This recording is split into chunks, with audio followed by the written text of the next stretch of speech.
Dans le cas des réactions chimiques, donc on a défini que delta G de la réaction dans les conditions standards égale c'est delta H de la réaction moins T multiplié par delta S de la réaction. D'accord? D'après la définition. Donc pour les réactions chimiques, si par exemple on considère qu'on a une réaction, c'est-à-dire les réactifs et le produit, on peut aussi calculer delta G en utilisant la loi de Hess. Donc delta G à partir de la loi de Hess, delta G de la réaction, si par exemple on a les enthalpies de formation, d'accord, les enthalpies libres de formation, on considère dans ce cas les enthalpies libres, c'est-à-dire que delta, les enthalpies libres, delta G de la réaction, donc delta G d'après loi de Hess égale, c'est la somme, d'accord, des coefficients stoichiométriques des réactifs multiplié par delta G de formation des produits, donc c'est le stoichiométrique, c'est les coefficients stoichiométriques des produits, moins la somme des coefficients stoichiométriques des réactifs multiplié par delta G de formation des réactifs. D'accord? Donc, un exemple simple. Donc, exemple simple, on va appliquer cette équation. Donc, exemple.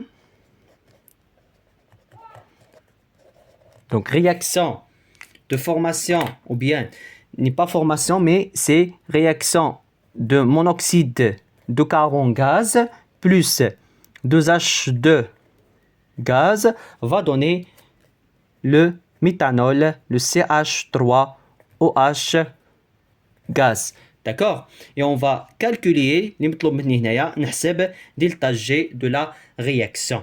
D'accord? À partir c'est-à-dire des delta H des réactions et delta S. Donc, par exemple, la question prévoir le sens de cette réaction. On a les delta H de formation, on a les S0, les produits et les réactifs. Donc, en utilisant première équation. Donc, par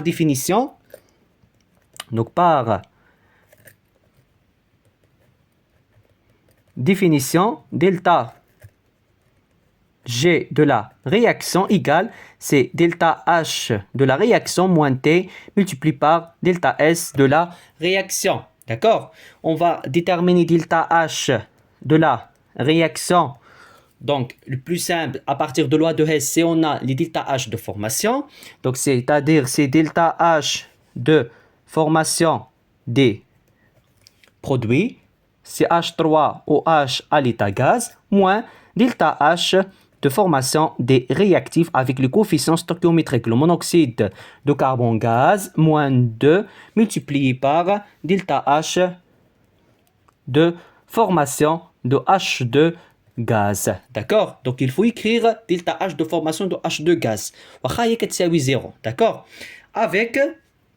Dans ce cas, avec delta H de formation de d'hydrogène à l'état gaz est égal à 0. Donc, car corps pur stable. D'accord? Il faut écrire ce terme puisqu'il est noté. D'accord?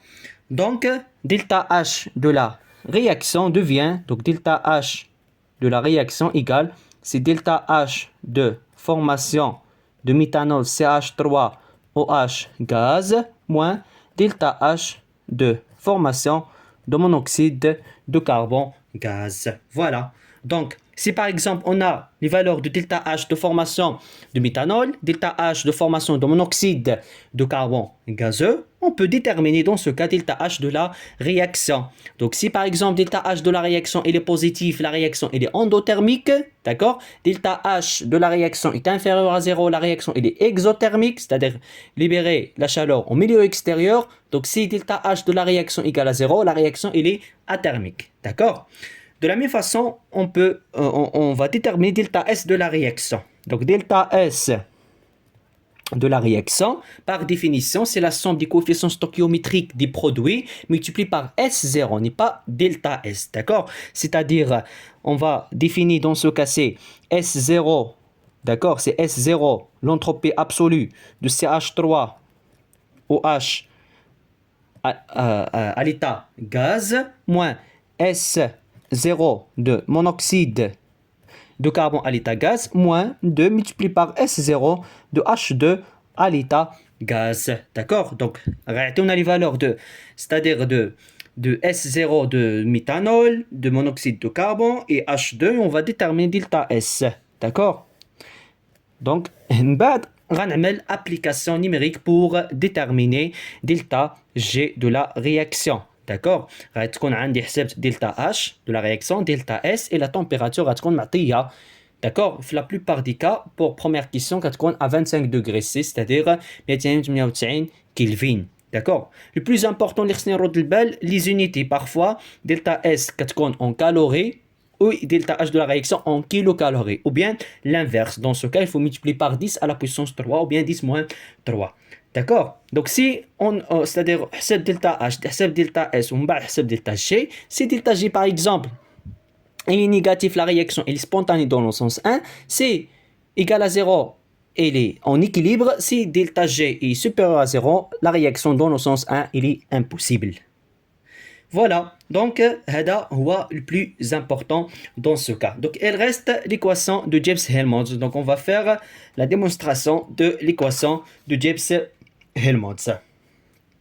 Donc relation de Gibbs-Helmholtz ou bien équation. Donc équation de Gibbs-Helmholtz.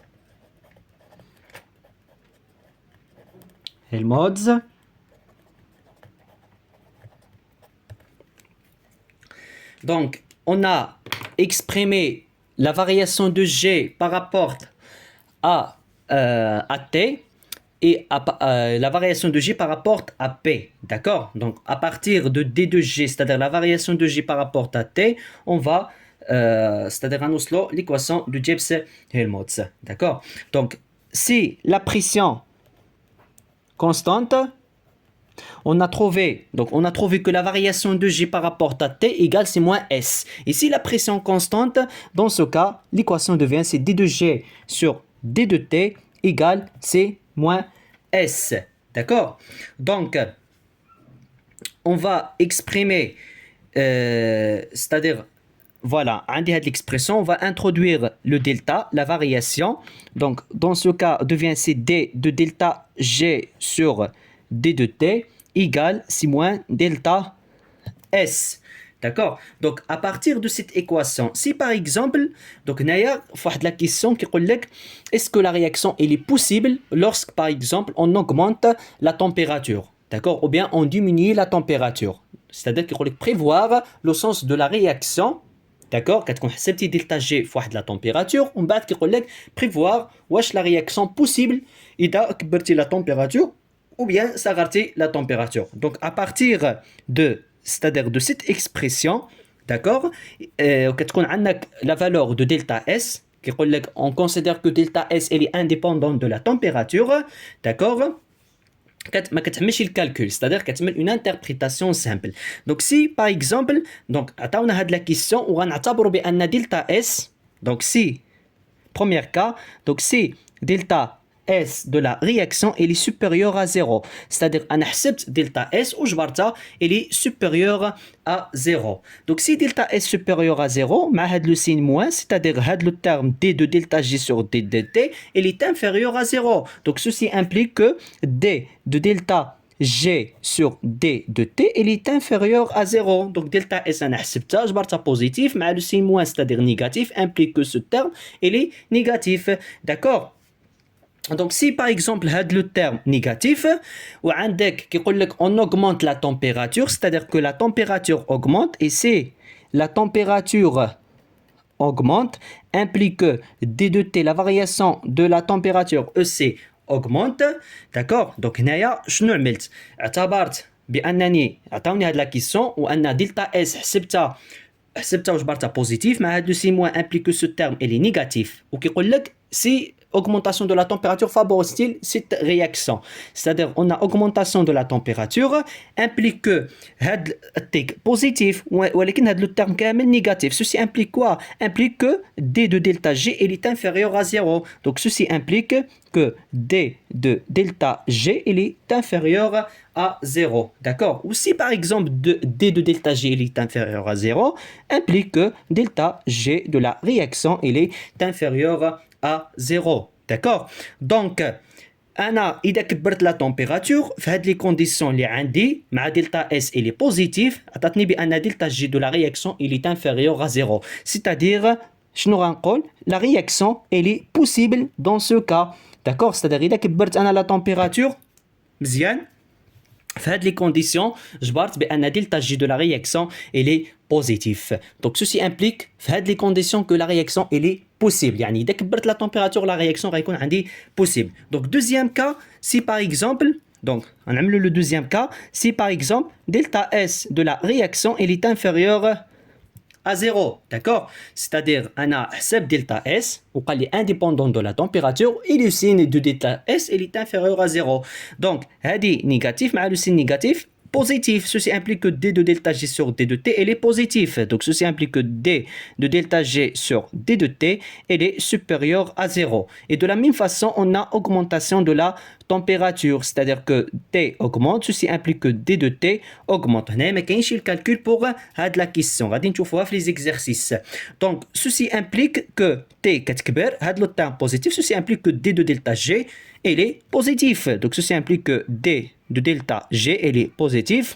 Et par conséquent, delta G, elle est supérieure à 0. Donc, delta G supérieur à 0 implique que la réaction est impossible. D'accord? La réaction, elle est impossible dans ces conditions. Dans ces conditions, si par exemple on augmente la température, la réaction, elle est impossible. Donc, باقي ما عملناش démonstration de l'équation de Gibbs-Helmholtz. D'accord? Donc, d'abord, غادي نعملو l'équation de Gibbs-Helmholtz à partir de cette équation, tout simplement. D'accord? Donc, on va exprimer delta S. Donc باش نعملو démonstration de l'équation de Gibbs-Helmholtz, عقلو على هذه. D'accord? Donc, دابا الورقة. Donc, D de delta G sur D de T égale moins delta S. Donc, D de delta G, donc D de delta G sur D de T égale C moins delta S. مزيان. Donc, كنعرفوا بأن delta G de la réaction égale c'est delta H moins T multiplié par delta S. Donc, si par exemple on va tirer l'expression de moins delta S, donc ceci implique que delta G moins delta H égale C moins T multiplié par delta S.